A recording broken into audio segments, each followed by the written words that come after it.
The former Secret Service agent Dan Bongino on all of this. Dan, an obvious question to ask you is how meticulous this was planned on the part of this one guy.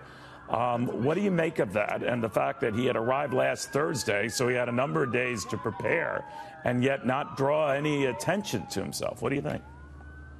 Yeah, Neil, based on the early reports and what we know from the press, here are a couple of things that indicate a very high level of planning. Obviously, we have the early check-in date, which says to me he did some scouting on the line of sight.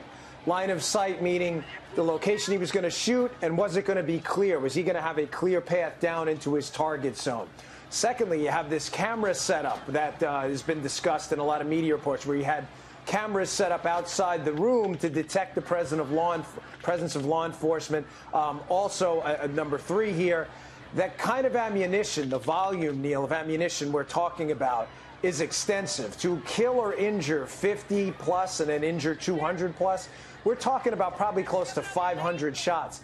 Neil, 500 rounds of ammunition, do you have any idea how heavy that is? That's just not the kind of thing you take up to a room in a bag.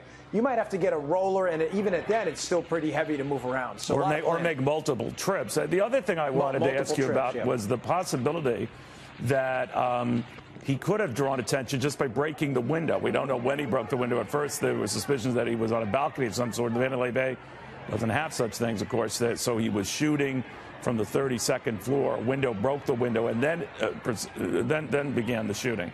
That normally would have drawn some attention, unless in all the noise, it didn't. What do you think? Yeah, I mean, Las Vegas is a very loud place, right. And when you think about it and you see the video of the shooting, forget about the glass breaking for a minute. It took a couple seconds for people to respond to the actual gunfire. Right. So, Neil, if this happened in, some quiet town in New Mexico, yeah, glass breaking in a hotel may have been a bigger deal. But given the volume of noise in Las Vegas ordinarily, it doesn't surprise me that glass breaking wouldn't elicit a lot of attention. Well, as you remind me, Dan, so often cameras are everywhere. In Vegas, they're everywhere plus. So obviously we're going to be able to reconstruct what Paddock was doing and when he was doing it almost to the second through those few days. What would you be looking for as you sort of hunt around not only cameras in Mandalay Bay, but on the street, on the strip, outside, inside? What? Yeah, that's a great point you made about the surveillance systems. I have a lot of friends involved in security in the casino business, and they have the best camera systems in the world. Neil, to be quite candid, some cases better than U.S. government entities I worked with. They have to be able to zoom in on actual hands in a card game. So these are extensive cameras. To answer your question, what are you looking for? You're looking at the in and out times. When was he going in and out? What was he doing? Was it corresponding to anything going on outside? Very important. Is he there with any associates? If he was, you have to get an ID on these people. Who are these people? You're also looking for, as we said before, what was he bringing in? Were they large boxes? Were they garment bags? Were they suitcases? How did he disguise getting all these weapons in? Did he dismantle them first, put them in smaller suitcases? These are all going to lead up to motive, and the why, the motive right now is the critical question.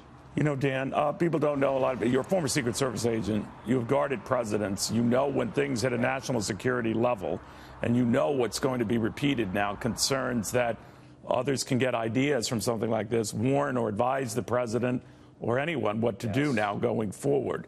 What do you think happens? Yeah, Neil, what's really been concerning me since I saw this story is we haven't seen a sniper-type shooting of this, obviously in American history, based on the victims of this level of tragedy. The problem with this is when you shoot from an elevation, everything we've been taught about mass shootings goes away. Duck and cover, get on the ground. Well, sadly, Neil, none of that applies from an elevation. Remember, in a shooting on the ground level, the bullet's coming parallel. Therefore, if you get behind a car or concealment, it'll hit that first. Coming from an angle, covering concealment doesn't work. So my fear is that, yes, this may inspire some copycat-style attacks, and it is incredibly difficult. It's really a nightmare scenario for law enforcement to be engaged from an elevation like that with automatic weapons. In my experience, a single-person tactical assault, there's nothing worse than an elevated attack with an automatic weapon. It doesn't get any worse than that. Dan Bongino, thank you very, very much.